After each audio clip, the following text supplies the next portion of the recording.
बहुत साल पहले की बात है। लक्ष्मी नगर में एक बहुत बड़ा जंगल हुआ करता था। उस जंगल में शेर खान नाम का एक शेर रहता था। वह जंगल का राजा था। उसके शासनकाल में जंगल के सभी जानवर सुखी और शांति से रहते थे। यदि जंगल में कोई भी जानवर गलत काम करता तो शेर खान उसे दंड देते थे। वह कमजोर जानवरों की रक्षा भी करते थे। एक दिन शेर खान अपने गुफा के सामने बैठे थे। तभी उसका दोस्त भालू उसके पास आया। फिर दोनों दोस्त मिलकर जंगल और जंगल के जानवरों के बारे में आलोचना करने लगे। मैं इस जंगल का सबसे शक्तिशाली जानवर हूँ। मेरे सामने जंगल का कोई भी जानवर टिक नहीं सकता। क्या कहते हो भालू भाई? ये तो तुमने बिल्कुल ठीक कहा, लेकिन हाथी के सामने तुम बिल्कुल चूहे जैसे दिखते हो। क्या ठीक कहा ना मैंने शेर खान? भालू की बात सुनकर शेर खान बहुत क्रोधित हो गए। भालू, तुम्हारी हिम्मत कैसे हुई मेरे बारे में इस तरह की बातें करने की? तुम्हें पता है तुम किसके सामने बात कर रहे हो? मैं इस जंगल का राजा हूँ। तुम मेरे दोस्त हो, इसीलिए तुम्हारे साथ मैं थोड़ा मजाक कर रहा था। तुम मेरे बात का बुरा मत मानना शेर खान। शेर खान नहीं, महाराज कहो महाराज। मैं इस जंगल का राजा हूँ, इसीलिए बाकी जानवरों की तरह तुम भी मुझे आज से महाराज कह के ही बुलाओगे। लेकिन शेर खान, हम दोनों दोस्त हैं, फिर भी तुम ऐसे क्यों बातें कर रहे हो? दोस्त है नहीं, दोस्त थे। आज से हमारी दोस्ती खत्म। आज के बाद मैं तुमसे कभी बात नहीं करूंगा। दोस्त कहकर मेरे सामने कभी मत आना। चले जाओ यहाँ से। अपने दोस्त का इस व्यवहार से भालू बहुत दुखी हुआ और वह वहां से चला गया। उसी जंगल में गोलू नाम का एक बंदर भी रहता था। वह दूसरों की चीज चुरा कर भाग जाता था। एक दिन गोलू की चोरी करते समय शेर खान के एक सिपाही के द्वारा पकड़ा जाता है और उसे शेर खान के सामने विचार के लिए लाया जाता है। गोलू को देखकर शेर खान कहते हैं, गोलू, तुम्हारी चोरी की किस्से जंगल के दूर दूर तक मशहूर है। तुम जानवरों के घर में ही नहीं, बल्कि मेरे दरबार में भी बहुत चीज चोरी की है। इसीलिए मैं तुम्हें पहाड़ से गिराकर मारने की सजा घोषित करता हूँ। आज से ठीक 2 महीना बाद तुम्हें पहाड़ से गिराकर मार दिया जाएगा। अपनी मौत की सजा सुनकर गोलू बहुत रोने लगा और बोला, महाराज, मैं अब कभी चोरी नहीं करूंगा। मुझे माफ कर दीजिए महाराज। मेरे घर में छोटे छोटे बच्चे हैं, मुझे छोड़ दीजिए महाराज। लेकिन शेर खान ने उसकी फरियाद नहीं सुना। तब एक सैनिक उसे ले जाकर जेल में बंद कर देता है। उधर गोलू का दोस्त भोलू को जब इस बात का पता चलता है, तब वह गोलू से मिलने के लिए कैद खाने में पहुंच जाता है और उससे कहता है, देखा गोलू, तुम पकड़े गए ना। मैं तुम्हें कितनी बार कहा था कि चोरी करना छोड़ दो। अब क्या होगा बताओ, कैसे निकलोगे यहाँ से? ये सब छोड़ो भोलू भाई, जो होना था वो हो गया। मुझे तो बस अपने परिवार की चिंता हो रही है। काश मैं मरने से पहले उनके लिए कुछ कर पाता। मेरे छोटे छोटे बच्चे हैं, बीवी है, अब उन सब का क्या होगा? मेरे बिना वह भी जीवित नहीं रह सकते। गोलू की बातें सुनकर भोलू सोच में पड़ गया। फिर वह शेर खान के पास गया और बोला, महाराज, मैं गोलू का दोस्त भोलू हूँ। मैं आपसे कुछ कहने आया हूँ। तो तुम गोलू का दोस्त भोलू हो? ठीक है, बताओ क्या कहना चाहते हो तुम?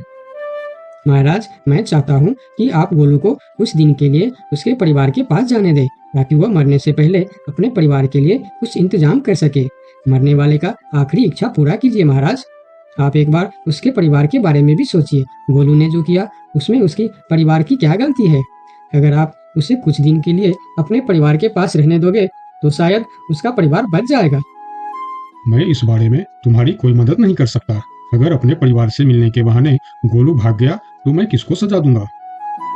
शेर खान की बात सुनकर भोलू थोड़ा सोच में पड़ गया। फिर बोला, तो ठीक है महाराज, आप गोलू को छोड़ दीजिए। जब तक गोलू वापस नहीं आ जाता मैं उसकी जगह कैद खाने में रहूंगा। और अगर वो कभी वापस नहीं आया तो क्या तुम उसके हिस्से की मौत की सजा भी लोगे? थोड़ा सोचकर बताओ। हाँ महाराज, मैं इसके लिए भी तैयार हूँ। भोलू की बात मानकर शेर खान ने गोलू को कैद से निकालकर भोलू को कैद खाने में डलवा दिया। तब बाहर निकलकर गोलू ने भोलू को बोला, दोस्त, तुम चिंता मत करना, मैं समय से पहले ही वापस आ जाऊंगा। ऐसा कहकर गोलू वहां से चला गया और भोलू गोलू की जगह कैद खाने में रहने लगा। इस तरह बहुत दिन बीत गया, लेकिन गोलू वापस नहीं आया। तब एक दिन शेर खान भोलू के पास आया। देखा बंदर, मैंने कहा था ना गोलू वापस नहीं आएगा। अगर कल सुबह तक गोलू वापस नहीं आया तो शर्त के अनुसार कल शाम के समय तुम्हें पहाड़ से गिरा दिया जाएगा।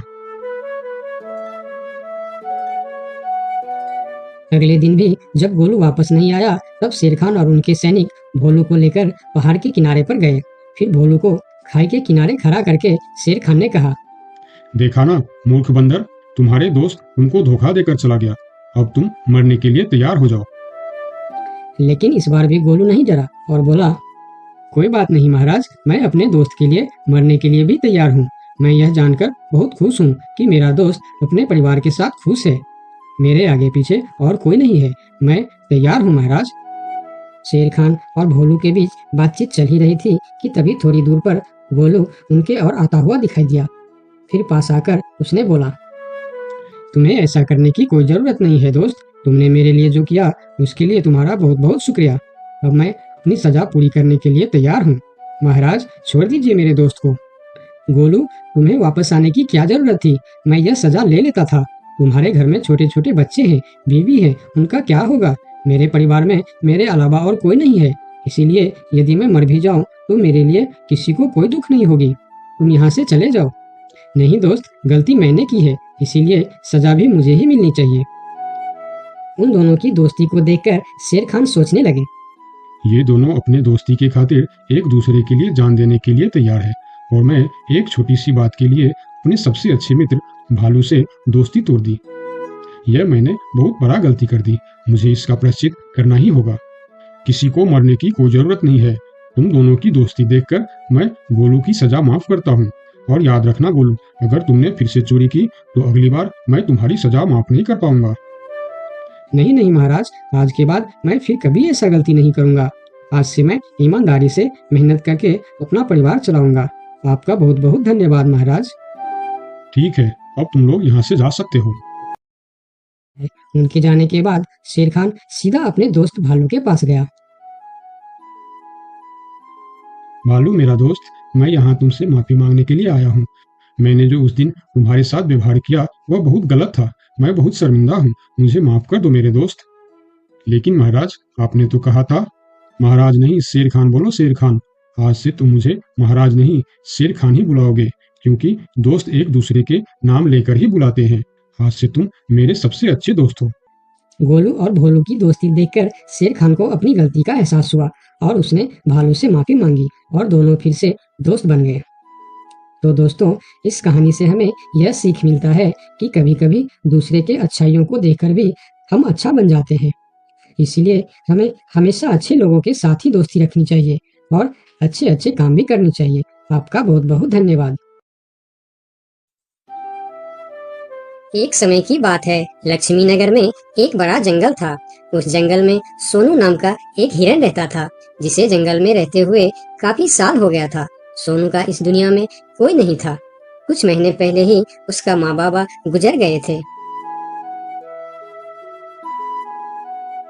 इसीलिए इस जंगल में रहते हुए उसे काफी अकेलापन महसूस होता था। कितना बड़ा जंगल है हमारा, लेकिन फिर भी एक अजीब सा अकेलापन महसूस होता है। काश मेरा भी कोई दोस्त होता तो कितना अच्छा होता। तभी वहाँ से एक तेंदुआ और सियार गुजर रहे थे। सोनू को अकेला देखकर दोनों उसके पास आए और बोलता है, अकेले अकेले क्या कर रहे हो? हमसे दोस्ती कर लो, हम है ना तुम्हारे साथ रहने के लिए। क्या मैं तुम दोनों से दोस्ती कर लूं? तुम लोगों को काम है दूसरे को बेवकूफ बनाना और उनका खाना चुराना और परेशान करना। तुम दोनों से दोस्ती करके मैं गलत चीजों के अलावा और कुछ नहीं सीखने वाला। इससे अच्छा तो मैं अकेले ही ठीक हूँ। अब तुम दोनों यहाँ से जा सकते हो। अभी तो तुम हमारी दोस्ती को ठुकरा रहे हो, लेकिन वक्त आने पर तुमको हमारी दोस्ती की अहमियत पता चलेगी, देख लेना। ये कहकर वह दोनों वहाँ से चले जाते हैं। उन दोनों के चले जाने के बाद हिरन कुछ देर बाहर बैठा रहा। फिर धीरे धीरे शाम हो गई। तब हिरन भी घर के अंदर चला गया। अगले दिन सुबह जब हिरन अपने घर के बाहर बैठा था, तब हिरन ने देखा कि एक छोटा सा हाथी जो उसकी उम्र का था, वह धीरे धीरे उसके पास आ रहा है और उनके पास आके कहा, कैसे हो प्यारे हिरन? मेरा नाम गोलू है। मैं आज ही इस जंगल में आया हूँ। तुम्हारा नाम क्या है? क्या तुम इस जंगल में रहते हो? मेरा नाम है सोनू और इसी जंगल में मैं जन्म से ही रह रहा हूँ। तुम कहाँ से आए हो? तुम्हारे साथ और कौन कौन है? मैं पास की जंगल से आज ही आया हूँ। मेरा इस दुनिया में कोई नहीं है। क्या तुम यहाँ अकेले रहते हो? हाँ, मैं अकेला ही रहता हूँ। मेरा भी इस दुनिया में कोई नहीं है दोस्त। सोनू, क्या यहाँ कोई ऐसी जगह है जहाँ मैं अपना घर बनाकर रह सकूं? हाँ दोस्त, इस जंगल में ऐसे बहुत सी जगह है जहाँ तुम घर बनाकर रह सकते हो। आओ मेरे साथ। फिर हिरन और हाथी जंगल के और भी अंदर चले गए, जहाँ हरियाली भी थी और जगह भी बहुत सुंदर थी। यहाँ तो मैं अपना पसंद का घर आराम से बना सकता हूँ। हाँ मेरे दोस्त, और इस काम में मैं तुम्हारी मदद करूँगा। नहीं प्यारे दोस्त, मैं अपना घर खुद बना लूंगा। मैं तुम्हारा फायदा नहीं उठाना चाहता। तुम मेरी बहुत मदद की है। ये सुनकर भी हिरन ने उसकी मदद करने का फैसला नहीं बदला और काम पर लग गए। जंगल से अच्छी लकड़ियाँ और पेड़ इकट्ठा करके दोनों ने मिलकर 2 दिन के अंदर ही एक झोपड़ी जैसा घर बना डाले। तुम्हारा बहुत बहुत शुक्रिया दोस्त। अगर तुम नहीं होते तो मैं इतना आसानी से ये घर नहीं बना पाता। शुक्रिया की कोई जरूरत नहीं है। तुम मेरे प्यारे दोस्त हो। ये तो मुझे करना ही था। उस दिन से दोनों की दोस्ती और भी गहरी हो गई। इधर शाम होने वाली थी। हिरन अपने दोस्त से विदा लेकर अपने घर की ओर चलना शुरू किया। हिरन रोज हाथी के घर आता और दोनों सारा दिन साथ ही रहते थे। एक साथ खाते थे और मजे भी करते थे। एक दिन सोनू हिरन हाथी के घर नहीं आया तो उसे हिरन के लिए चिंता होने लगा। वह फिर चलकर हिरन के घर जा पहुंचा। अरे क्या हुआ दोस्त, तुम आज मेरे घर क्यों नहीं आए? तुम्हें ना देखकर मैं बहुत परेशान हो गया, इसीलिए मैं इधर चला आया। दोस्त, मेरा तबीयत खराब है। पूरे शरीर में बहुत दर्द हो रहा है। मैं ठीक से खड़ा भी नहीं हो पा रहा हूँ। हाथी आगे आया और हिरन के शरीर को छू कर देखा कि हिरन को तो बहुत तेज बुखार चढ़ा है। दोस्त, तुम्हें तो बहुत तेज बुखार है, लेकिन ये सब अचानक कैसे हो गया? ये कहकर हाथी ने थोड़ा देर सोचा और बोला, मैं अभी आता हूँ। तुम बिल्कुल चिंता मत करना, तुम ठीक हो जाओगे। इतना कहकर हाथी वहाँ से चला गया और सोनू हिरन उसका इंतजार करने लगा। लेकिन कई घंटे गुजर जाने के बाद भी हाथी नहीं लौटा। हिरन निराश होकर बैठा रहा। थोड़ी देर बाद वही तेंदुआ और सियार उसके पास आ गए और कहने लगे, सोनू हिरन, तुम्हारी तबीयत का पता चला तो हमें बहुत दुख हुआ। ये देखो, हम तुम्हारे लिए खाना भी लेकर आए हैं। उन्होंने कुछ फल हिरन के सामने रख दिए और फिर उसको खाने के लिए कहते हैं। तुम लोगों का बहुत बहुत शुक्रिया। मुझे बहुत भूख लगी थी। अरे हिरन भाई, इस समय तुम्हारा तबीयत खराब है और वह तुम्हारा दोस्त कहाँ है जो हमेशा तुमसे चिपका रहता है? पता नहीं कहाँ गया है। सुबह एक बार आया था, उसके बाद अभी तक लौटा नहीं। हाँ, उसने सोचा होगा कि तुम्हारी बीमारी में सेवा करनी पड़ेगी, इससे अच्छा तो हम भाग ही जाते हैं, इसलिए वह गायब हो गया। अच्छा दोस्ती निभाया उसने। नहीं नहीं, ऐसा नहीं हो सकता। वह मेरा बहुत अच्छा दोस्त है। ऐसा ही हुआ है। हमने कहा था ना कि वक्त आने पर हमारी दोस्ती की अहमियत समझेगी। यही वह समय है। उनकी बात सुनकर सोनू हिरन को बहुत दुख हुआ। फिर वह वहाँ से चला गया। धीरे धीरे शाम हो गई, लेकिन हाथी का कोई अता पता नहीं था। हिरन के तबीयत में भी कोई सुधार नहीं हुआ। अगले सुबह फिर से वह दोनों हिरन के घर पर आए। आज भी दोनों ने हिरन के लिए कुछ फल लेकर आए थे। हिरन बहुत खुश होकर खाने लगा। उसे अपने आप पर शर्म आ रहा था कि जिन जानवरों को वह बुरा भला कह रहा था, आज मुसीबत में वही उसके काम आ रहे हैं। वह हर बार उनका शुक्रिया कर रहा था और माफी भी मांग रहा था। फिर थोड़ी देर बात करके दोनों वहाँ से चले गए। कब तक हम इनकी नौकरी करते रहेंगे? अब अपने योजना को अंजाम देने का समय आ गया है, नहीं तो बहुत देर हो जाएगा। हाँ, तुमने बिल्कुल ठीक कहा। अब हमें और समय नष्ट नहीं करना चाहिए। आज ही हमें कुछ निर्णय लेना ही पड़ेगा। चलो चलते हैं शेर सिंह के पास।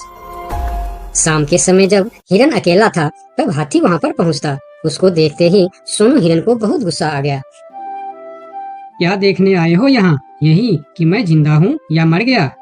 ऐसा क्यों बोल रहे हो दोस्त? मेरा पूरा बात तो सुनो। मुझे दोस्त कहकर मत बुलाओ। दोस्त वो होता है जो अच्छे और बुरे वक्त में साथ निभाए। तुम तो मेरे तबीयत खराब होते ही मुझे छोड़कर भाग गए थे।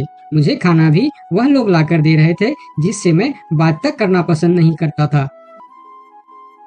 तुम्हें अभी तक कुछ भी पता नहीं है, इसीलिए गुस्सा कर रहे हो। मैं तुम्हारे साथ छोड़कर नहीं भागा था। मुझे पता चल चुका था कि तुम्हें डेंगू बुखार हो गया है और तुम्हारे पास सिर्फ 3 दिन थे। मैंने घर में इसके दवाई रखे थे, लेकिन जब मैं घर पहुंचा तो वहाँ दवा न जाने कहाँ गायब हो गया। मेरे पास समय कम था, तुमको बताने वापस आता तो और देर हो जाती, इसीलिए मैं पुराने जंगल गया था। वहाँ से तुम्हारे लिए 2 दिन का सफर करके यह जड़ी बूटी लाया हूँ। इसे खा लो दोस्त, वरना सुबह तक तुम्हारा बुखार नहीं उतरा तो मैं मेरे सबसे अच्छा दोस्त खो दूंगा।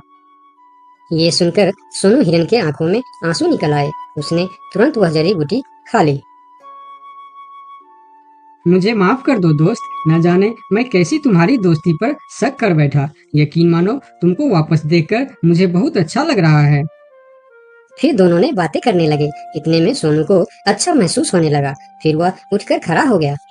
अरे देखो दोस्त, मैं तो बिल्कुल ठीक हो गया। तुम्हारा बहुत बहुत धन्यवाद दोस्त।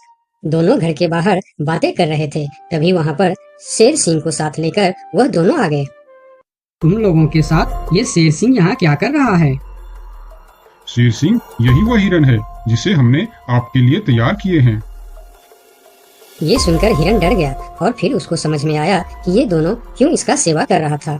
इधर शेर सिंह हिरन को शिकार करने के लिए आगे आया। तब हाथी बोला, मेरे रहते तुम लोग मेरे दोस्त को कुछ भी नहीं कर सकता। ये कहकर हाथी आगे आया और जैसे ही शेर सिंह ने हिरन की तरफ कदम बढ़ाया, हाथी ने शेर सिंह को जोर का टक्कर मारा और शेर सिंह दूर जाकर गिरा और उसकी कमर का हड्डी टूट गया और वह उठ भी नहीं पाया। यह देखकर तेंदुआ और सियार जल्दी जल्दी वहाँ से भाग गया। फिर उस दिन के बाद हिरन और हाथी